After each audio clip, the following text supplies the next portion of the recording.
మాజీ మంత్రి జోగి రమేష్ అరెస్ట్ చేసి నెల్లూరు సెంట్రల్ జైలుకు తీసుకొస్తున్నారన్న సమాచారంతో నెల్లూరు చెముడుగుంటలోని సెంట్రల్ జైలు వద్దకు వైఎస్ఆర్ కాంగ్రెస్ పార్టీ జిల్లా అధ్యక్షులు Kakani Govardhan Reddy, YSRCP Nellore city incharge MLC Parvathireddy Chandrasekhar Reddy, వందలాది మంది వైసీపీ నాయకులు, కార్యకర్తలు జైలు వద్దకు చేరుకున్నారు.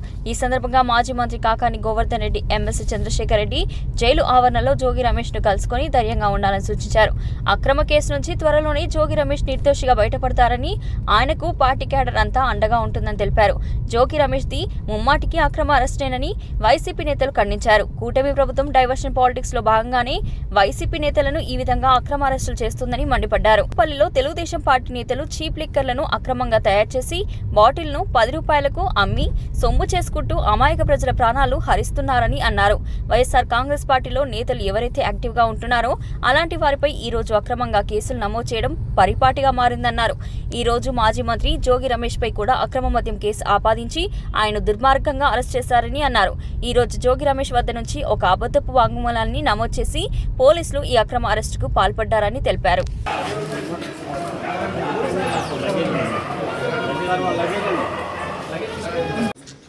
మాజీ మంత్రి వైఎస్ఆర్ కాంగ్రెస్ పార్టీ సీనియర్ నాయకుడు జోగి రమేష్ గారిని అన్యాయంగా నకిలీ మద్యం కేసులో ఇరికించి ఈరోజు నెల్లూరు సెంట్రల్ జైలుకు తరలించడం జరిగింది. నిజంగా ఈరోజు ప్రజలు ఆశ్చర్యపోయేటువంటి పరిస్థితి. చంద్రబాబు నాయుడికి వ్యక్తిగత కోపం, వ్యక్తిగత ద్వేషం జోగి రమేష్ మీద ఉండి ఉండవచ్చు. కారణం ఏమిటంటే జగన్మోహన్ రెడ్డి గారిని తెలుగుదేశం పార్టీకి సంబంధించినటువంటి వ్యక్తులు దూషించినప్పుడు ప్రశ్నించడానికి వెళ్ళినటువంటి వ్యక్తి దానిని తను సానుభూతి కోసం తన ఇంటి మీద దాడికి పాల్పడ్డారని చెప్పి చంద్రబాబుతో పాటు పచ్చ మీడియా ఆ రోజు అనేక రకాలైనటువంటి ప్రచారాలు చేసినటువంటిది. దుష్ప్రచారం చేయడంలో చంద్రబాబు దిట్ట.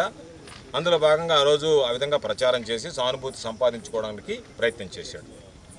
అధికారంలోకి వచ్చిన తర్వాత నన్ను ప్రశ్నించేటువంటి వాళ్ళు ఉన్నారా అన్నట్టుగా ఈరోజు ఒక్కొక్కరి మీద కేసులు పెడుతూ అందులో భాగంగా ఈరోజు జోగి రమేష్ను కూడా సంబంధం లేనటువంటి కేసులో ఈరోజు ముద్దాయం చేసి జైలుకి తరలించడం జరిగింది. చంద్రబాబు ఏ వ్యక్తికైతే తమ్మళ్లపల్లి నియోజకవర్గంలో బీఫామ్ ఇచ్చాడో ఆ వ్యక్తి ముద్దాయని తేలిన తర్వాత ఆ వ్యక్తిని తీసుకుని వచ్చి ఆ వ్యక్తి నోరు తెరిస్తే చంద్రబాబు నాయుడు, లోకేష్ నాయుడు గుట్టు రట్టవుతుంది కాబట్టి వాళ్ళని ఇతర దేశాల్లో దాచేసి జనార్దన్ రావు అనేటువంటి వ్యక్తిని తీసుకొచ్చి ఏమీ లేకుండా నోటి మాటలతో ఒక వీడియో విడుదల చేసి ఆ వీడియో ఆధారంగా ఈరోజు జోగి రమేష్ని అరెస్ట్ చేయడం జరిగింది.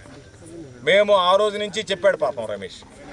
ఏమని చెప్పాడంటే, నాకు సంబంధం లేదు, దానికి నేను దేనికైనా సిద్ధం, మీరు వచ్చి ప్రమాణం చేస్తారా, నన్ను ప్రమాణం చేయమంటారా అంటే చంద్రబాబు కానీ తెలుగుదేశం పార్టీకి సంబంధించినటువంటి వ్యక్తులు ఎవరు కూడా చెల్లించినటువంటి పరిస్థితి లేదు.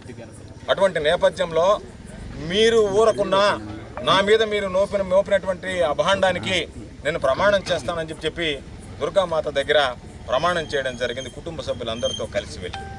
దాని తర్వాత ఈ ప్రభుత్వం సీటు ఏర్పాటు చేసి ఎవరికైతే కక్ష తీసుకోవాలనుకుంటున్నారో వాళ్ళందరినీ నిందితులుగా చేస్తున్నటువంటి నేపథ్యంలో ఈరోజు దాని మీద కూడా హైకోర్టుకు వెళ్ళి సిబిఐ చేత విచారణ చేయించండి, వాస్తవాలు నిగ్గు బయట తెలుసండి అని చెప్పారు.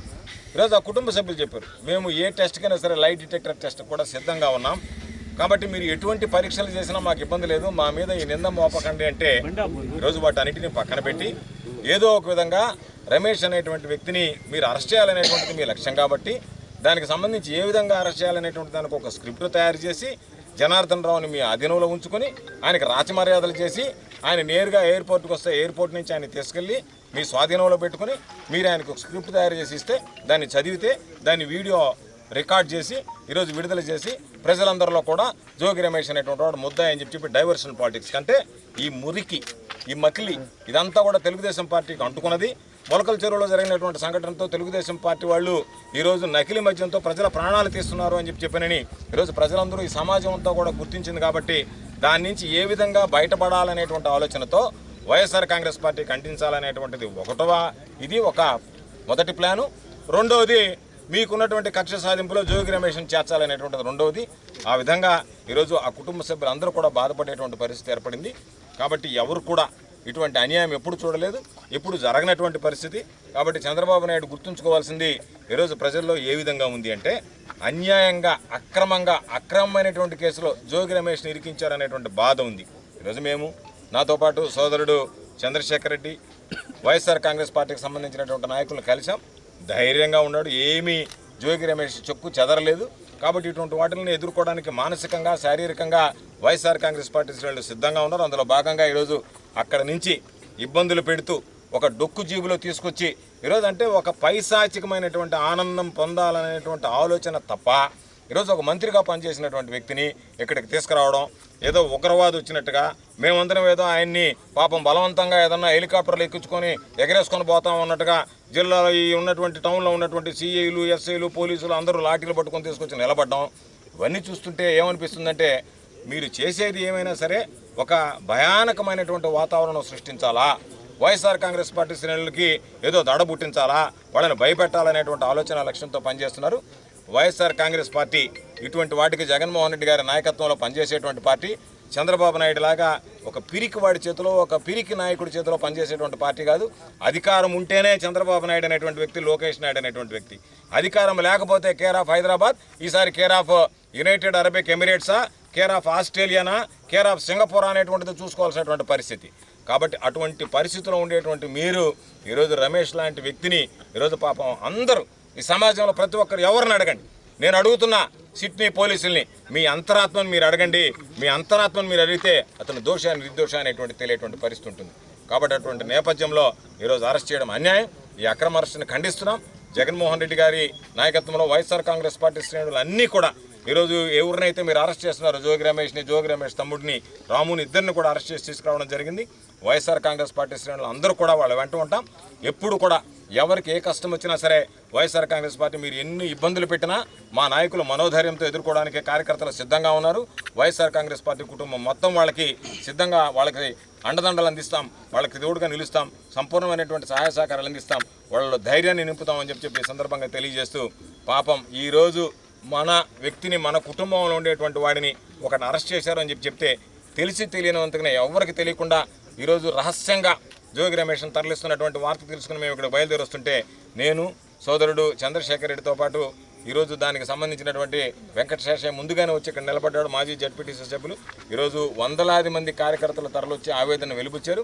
వాళ్ళందరినీ కూడా నిర్బంధించడం, నిరోధించడం, కనీసం చూడడానికి కూడా వీల్లేదన్నట్టుగా, ఏదో మనం బ్రిటిష్ పాలనలో ఉన్నామా, భారతదేశానికి స్వాతంత్రం వచ్చి ప్రజాస్వామ్య పాలనలో ఉన్నామా కూడా ఆంధ్ర రాష్ట్రంలో అర్థం కానటువంటి దుస్థితిలో ఉన్నాం. అటువంటి నేపథ్యంలో ఈరోజు ఈ ప్రభుత్వం తీసుకునేటువంటి విధానాలు చంద్రబాబు నాయుడు ఒకటే గుర్తుంచుకోవాలి, ఆకాశం మీద ఉమ్మేస్తే తిరిగి నీ ముఖం మీద పడుతుందనేటువంటి విషయాన్ని గమనిస్తే మంచిదని చెప్పి ఈ సందర్భంగా హితవు చెప్తూ